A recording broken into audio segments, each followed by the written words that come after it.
គណៈប្រតិភូសភាម៉ាឡេស៊ីវាយតម្លៃខ្ពស់ចំពោះភាពរីកចម្រើននៅកម្ពុជានៅវេលាព្រឹកថ្ងៃទី2ខែតុលាឆ្នាំ2025នៅវិមានសន្តិភាពសម្ដេចមហាបវរធិបតីហ៊ុនម៉ាណែតនាយករដ្ឋមន្ត្រីនៃព្រះរាជាណាចក្រកម្ពុជា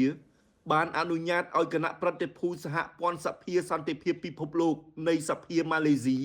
ដឹកនាំដោយឯកឧត្តមបណ្ឌិតម៉ូតហាតាសមាជិកព្រឹទ្ធសភាម៉ាឡេស៊ីចូលជួបសម្ដែងការគួរសមនិងពិភាក្សាការងារ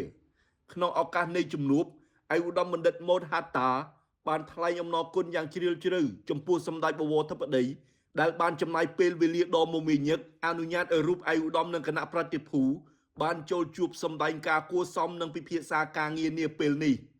ឯកឧត្តមបានសម្ដែងនូវក្តីសោមនស្សរីករាយដែលបានដឹកនាំគណៈប្រតិភូសភាម៉ាឡេស៊ីមកបំពេញទស្សនកិច្ចនៅកម្ពុជា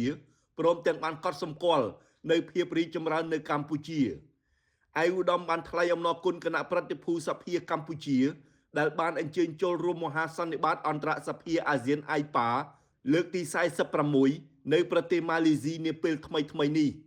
ឯកឧត្តមមានជំនឿជាក់ថាដំណើរទស្សនកិច្ចនេះនឹងរួមចំណែកពង្រឹងទំនាក់ទំនងរវាងសភានៃប្រទេសទាំងពីរ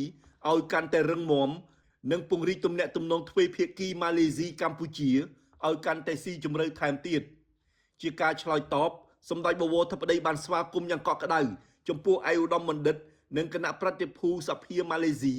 ដែលបានអញ្ជើញមកបំពេញទស្សនកិច្ចនៅកម្ពុជានាឱកាសនេះសម្ដេចបវរធិបតីបានសម្ដែងនឹងការពេញចិត្តចំពោះវឌ្ឍនភាពនៃទំនាក់ទំនងនិងសហប្រតិបត្តិការកម្ពុជាម៉ាឡេស៊ីលើវិស័យសំខាន់ជាច្រើនរួមទាំងកិច្ចសហប្រតិបត្តិការរវាងស្ថាប័ននីតិបញ្ញត្តិផងដែរសម្ដេចបវរធិបតីបានគូបញ្ជាក់ថាការផ្លាស់ប្ដូរដំណើរទស្សនកិច្ចជាញឹកញាប់ក្នុងក្របខ័ណ្ឌស្ថាប័ននីតិប្រតិបត្តិនិងនីតិបញ្ញត្តិនៃប្រទេសទាំងពីរគឺជាកត្តាដ៏សំខាន់ក្នុងការជំរុញពង្រឹងនិងពង្រីកទំនាក់ទំនងទ្វេភាគីឲ្យកាន់តែខ្លាំងក្លានិងទូលំទូលាយថែមទៀតសម្ដេចបវរធិបតីនិងឯកឧត្តមបណ្ឌិតម៉ូតហាតាបានពិភាក្សាអំពីកិច្ចសហប្រតិបត្តិការទ្វេភាគីក្នុងវិស័យសំខាន់មួយចំនួនរួមមាននយោបាយពាណិជ្ជកម្មនិងសេដ្ឋកិច្ចការពារជាតិនិងការផ្លាស់ប្ដូរប្រជាជនក្នុងឱកាសនេះសម្ដេចបវរធិបតីបានថ្លែងអំណរគុណយ៉ាងជ្រាលជ្រៅជូនចំពោះឯកឧត្តមអាន់វ៉ាអ៊ីប្រាហ៊ីមនាយករដ្ឋមន្ត្រីម៉ាឡេស៊ីដែលបានសម្របសម្រួលឲ្យមានបទឈប់បាញ់រវាងកម្ពុជានិងថៃព្រមទាំងទួនាទីរបស់ម៉ាឡេស៊ីក្នុងការសម្របសម្រួលនិងដឹកនាំក្រុមអ្នកសង្កេតការអន្តរកាល IOT ដើម្បីត្រួតពិនិត្យការអនុវត្តបទឈប់បាញ់នៅតាមបណ្ដោយព្រំដែនកម្ពុជាថៃ